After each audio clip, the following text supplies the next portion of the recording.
What's up everybody, welcome back to another video, and as you can tell from the title of this video, I might need to change my perspective on the Nike GT Cut 2.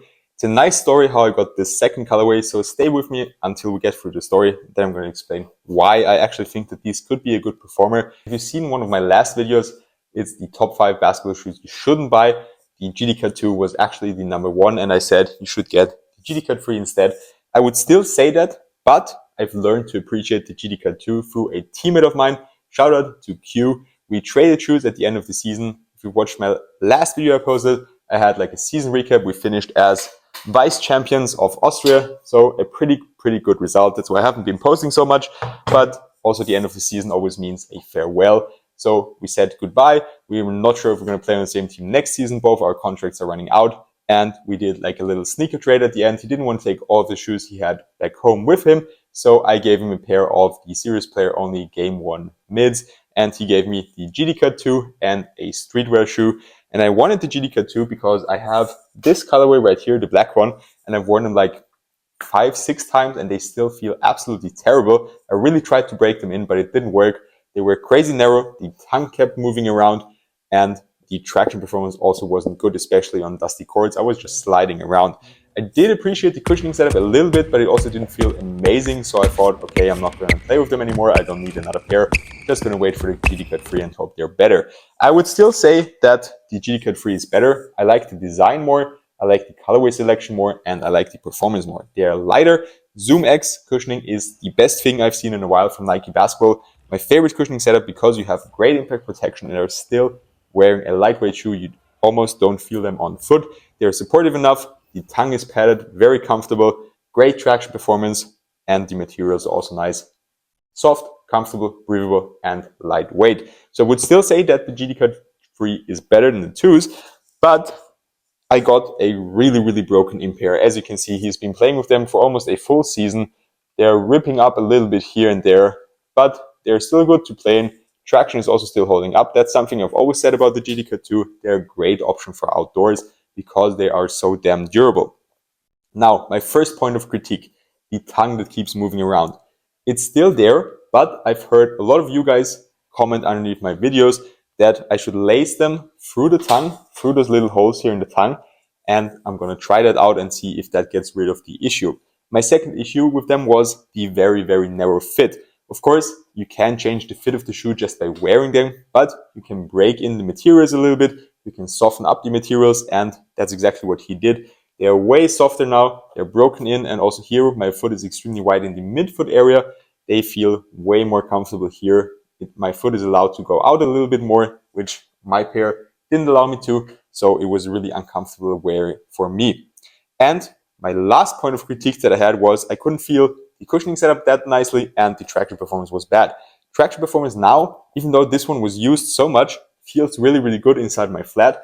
You can see it's been worn a lot. I'm actually thinking of using them outdoors for a 3x3 tournament I'm going to play in. So I'm still thinking about that. I'll see how they feel indoors first. And now to my favorite aspect about this shoe now, actually. The cushioning setup, of course, on the GT Cut 3 we have ZoomX, which is probably the best thing Nike has done in a while. It's really comfortable while being lightweight. That's one of the reasons why I love this shoe so much. It's got great impact protection and you almost don't feel the shoe on foot while you're wearing it. Really soft, really comfortable.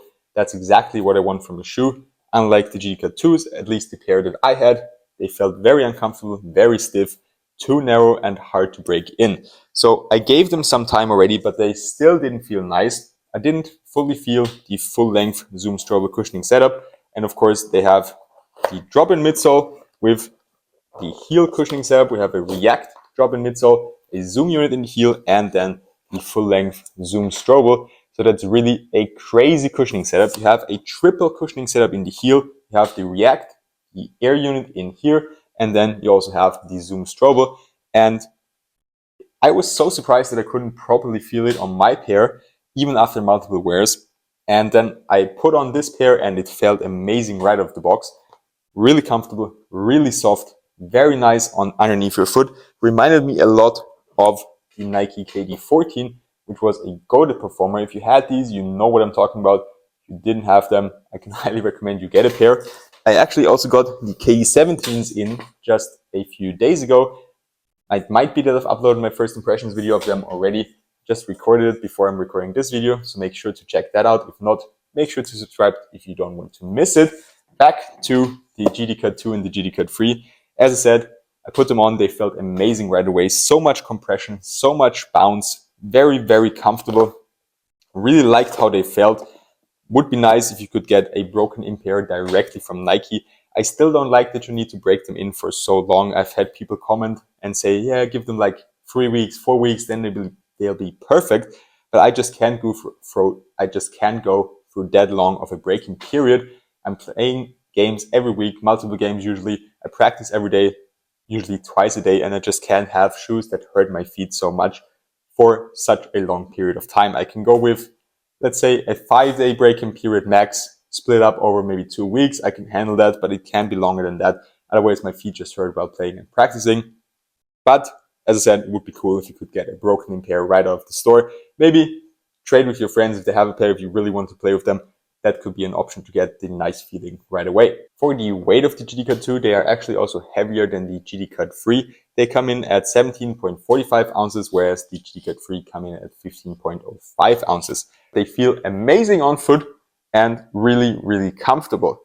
I didn't have any issues with the support on my original pair, so we'll have to see. They do bend a little bit easily. That's something I don't like too much, but torsional support seems to be all right.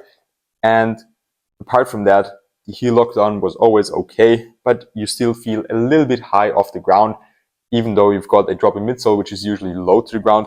That's also a reason why I prefer the GD Cut 3. You feel lower to the ground, even though you have almost a soft cushioning setup. But we'll see how they perform. I'll be interested to hear your thoughts. In my opinion, the GD Cut 2 is the most controversial hoop shoe out there right now. So I'm very interested. Do you like them? Do you play with them? Do you hate them? Whenever I've posted about these on my other social media, I've always gotten a lot of hate comments and also a lot of comments supporting my opinion. So I'd be really, really interested to find out how you feel about them. Also, let me know if I should drop another performance review on the Nike GD Cut 3. I have one colorway already. I'm thinking to do a video. How do they feel after 6 months? I've had them for almost half a year. These I just got in this week. Feel amazing. Kind of remind me of the Kyrie 5 SpongeBob and the Squidward colorway. I don't know if I'm the only one who sees that, but I really love this color combination on that shoe. That being said, that's all I have for you today. Let me know what you think of the GD Cut 2. Do you wear them? Do you play with them? Also, let me know if I should drop another review. And maybe you've also had that experience that you wore them for a while. I'm still not the biggest fan that you need to break them in for so long. Like people have been telling me like 2 to 3 weeks. I'm not a big fan of that. But if you really like the design, if you really, really want to play with them, give them time. And they should, at least from a cushioning and traction standpoint, feel way, way better than at the start. If you have narrow feet, they've probably always felt good. If you have wide feet, it will get better as well. I'm really curious to try them out. That being said, that's all I have for you today. Make sure to leave a like, subscribe to my channel, comment your thoughts, and see you next time for more performance reviews.